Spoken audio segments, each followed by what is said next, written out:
meel walbo dunida aad ka joogtaan waxaan idin leeyahay assalaamu calaykum waraxmatullaahi wabarakaatuhu. waa mar kale iyo macalin muuse oo kasoo muuqday channelkiisa macalin muuse official channel. haddii ay tahay markii kugu horeysay si xushmadii ay ku jirto iyo codsi, waxaan kaa codsanaynaa inaad subscribe-ta nagu caawisaa, gambaleelkana furataa sheergaleysaan barnaamijkan, maxaa yeelay waa barnaamij khayrkiisa wato. nabigana wuxuu yidhi sala allahu calayhi wasalam, addaalu cala alkhayri ka faacilihi. qofka khayrka sameeya waxa uu la mid yahay qofkii sameeyey oo kale. aniga ajarka aan helayo iyo adiga ajarka aa helaysid midna midkeena kale lagama naaqusinayo, isku mid ayaynu ka nahay, same ayaynu ajir u qaadanaynaa. ee faafi ee gaarsii walaal. ruba saamicin awca min muballigin. qofka maqlay ee haddii dhegeysanayo waxaa laga macquul ah oo laga yaabaa inuu xifdiskiisa ka fiican yahay kan la gaarsiin doono.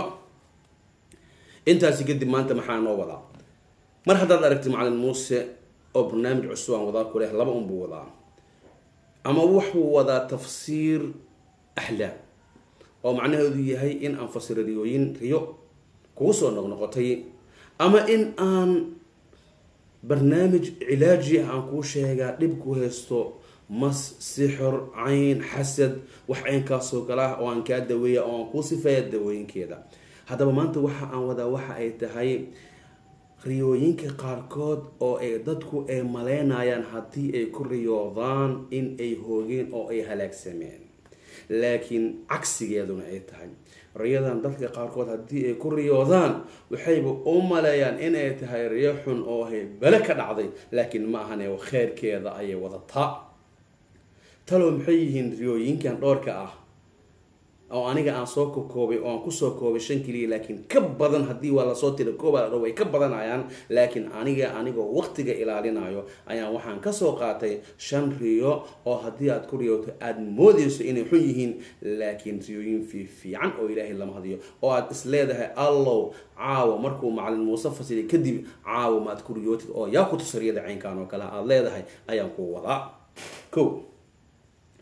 midda koowaad waxaa weeyeen albukaau fi lmanaam. haddii aad ku riyooto adiga oo oynayo oo ku dhex oynayo hurdada dhexdeeda, riyo iyada ay tahay run aanay ahayn, adiga oo oynayo haddii aad ku riyooto oo aad soo kacdo waa naxe, waxaas leedahay oohintu wax fiican maahane.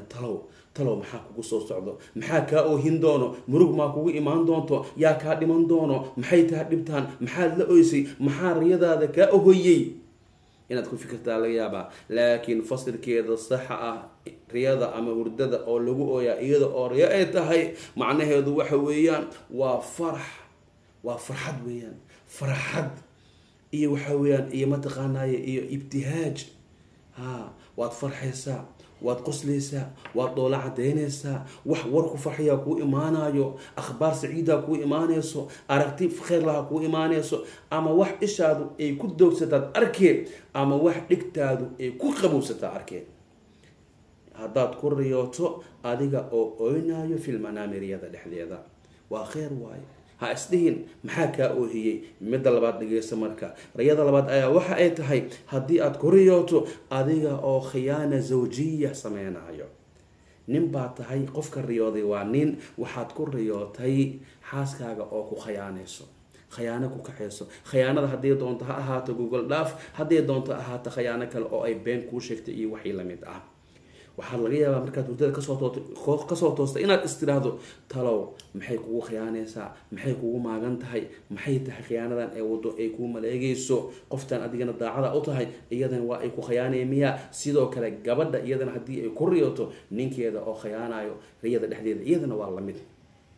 walwal iyo walbaar inay ku keentaa laga yaabaa riyadan fasilkeeda, laakiin fasilka saxda ah marka aan marino riyadan waxa weeyaan waxa ay ku tusinaysaa in haddii aad tahay qofka riyooday ninka xaaskaaga inay ku qabto jacayl aad u baaxad weyn, aadna ay ku ihtimaamkeedu inteeda badan iyo xoogeeda iyo hamigeeda aadna ay ku daryeelayso, aadna ay kugu fikirto mar walbo, aadna ay ku jeceshahay. gabar yahay haddaad ku riyooto ninkaaga oo ku khiyaanayo, waxaad ogaataa ninkaaga inuu xubban shadiidan aad kuu jecel yahay oo uu daliilkiisa inta badan adiga uu yahay qofka uu daryeelayo, aad iyo aadna uu kuu jecel yahay. wiilihu adigana sidoo kale iyada oo ku khiyaanaysa ama been ku sheegaysa hadii aad ku riyooto xaaskaaga, waxaad ogaataa jaceylkeeda inuu kugu weyn yahay, qalbigeeda inaad ku weyn tahay. riyada saddexaad ayaa waxa ay tahay haddii aad ku riyooto tacsiyo, waatan ugu daran waayo. adiga oo tacsiyo joogo haddii aad ku riyooto, ama qofka laga dhintay ee loo tacsiyadeynaya adiga ah, ama dadka lagu casuumayaa tahay oo mataqaanaa tacsida looga yeerayaa tahay, labadaba waa riyo lagu farxay. ha nixin, ha isdhihin talow yaa dhiman doono, maxay tahay tacsidan aad riyada ku aragtay, yaa hadaafi doono oo bixi doono oo ajashiisu ay dhammaatay, ha isdhihin may. bal waxaa lagu fasiraa tacsida, waxaa lagu fasiraa waxa weeyaan in uu jiro xaflad aroos inay jirto. haddaad ku riyooto gabar yahay wiil yahow, iyada oo tacsi ay jirto oo la dhiganayo, dadku ay ku tacsiyadeynayaan, sabar iyo iimaan allah naga siiyo, ku salaamayaan, haddaad aragto oo adiga aad tahay qofka laga dhintay, bimacnaa waxa waaye idinka qoyskiina qof ka mid ahaa la aroosayaa, aroos oo adiga aad qoys u tahay ama ehel a u tahay ayaa ka dhacayo xaafadiina gurigiina. laakiin haddii aad tahay qof loo yeeray, qof tagay haddii aad tahay tacsida, qof oo macnaha tacsida qof tagay haddii aad tahay, laakiin adiga maaha qofka lagaa dhintay, markaas iyada ah waxaa kuu imaanaysa invitation, warqad invitation ah oo lagu leeyahay kaalay nagala soo qeybgal, kaalay nagala soo qeybgal xafladan arooska lagu dhacayo. macnaheedu waxa weeyaan haddaad tacsi ku riyooto, waxaad ogaataa inay tahay xaflad aroos, ama xaggiina ha ka socoto ama mid lagu yiri oo lagugu casuumay ha ahaatee, niyada khayr u sheeg. riyada afaraad waxaa waaye qof baa kaa xanuunsan oo guriga kuu jiifo, aabe, hooyo, walaal ah xanuunsan, markaasaa waxaad ku riyootay qofkii oo dhintay, waa soo kacday, waa naxday, alla miyuu dhiman doonaa, alla miyay rumoobi doontaa riyadan iyadaha istiri may. arinku sidaa moodaysaan ma ahan, ee waxa weeyaan waa uu caafimaadaya. fasirka runtaha ayaa waxa uu yahay qof merid ah oo jiran, allahumma 10 sano haddii qofkaasi guriga uu kuu jiifo oo kuu xanuunsan yahay, caawa haddii aad riyo ku aragto o aad ku riyooto isaga oo dhintay, qofkiina uusan dhimanin, waaga markuu baryo ha nixin, bal ee caafimaadkiisaa soo dhow, bisixa wasalaama insha allah, fadhiguu ka kaca, wuu boodaa qofkaas isaga ah, jir maalinkaasa ugu dambeyso, bishaaro waaye iyadane. midda u dambeyso qodobka shanaad ee u dambeeyo ee haddaad ku riyooto bishaaro ay tahay, laakiin adiga aa moodaysa inay shar kuu tahay balse khayr ay kuu tahay, ayaa waxa ay tahay adiga oo lagu dilaayo.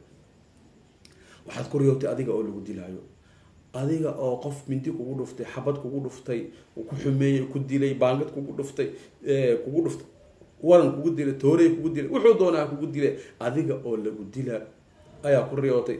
waa soo kacday, waa naxday, talow qofkan muxuu ka rabaa, muxuu yahay qofkan, muxuu kugu dilay, muxuu kugu maagay, maya ha ku fikirin. riyadan fasirkeeda waxaa waaye qofkaas isaga ah waa uu ku jecel yahay, waa qof ku jecel waa. haddaad taqaanid qofka oo wijina ay tahay weliba dilka uu ku dilay, riyadaas waxaa lagu fasiraa inuu yahay qofkaasi qof ku jecel inuu yahay.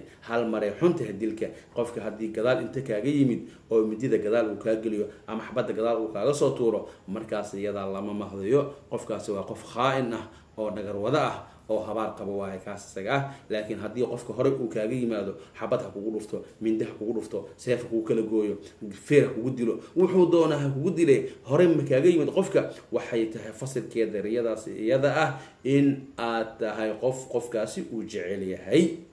intaasaan maanta aniga soo koobaya oo aan soo qaatay, oo maanta haddii aad isdhihi laheyd haddaad ku riyooto intaanan fasirin aniga ka hor, walwal iyo walbahar badan aad la kulmi laheyd.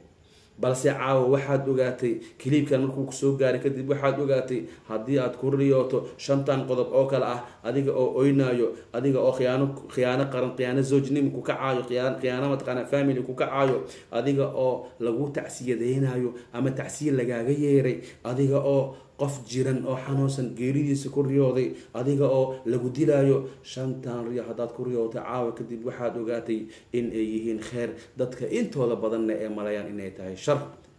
أقول ما تسمعون وأستغفر الله العظيم لي ولكم ولسائر المسلمين فاستغفروه إنه هو الغفور الرحيم.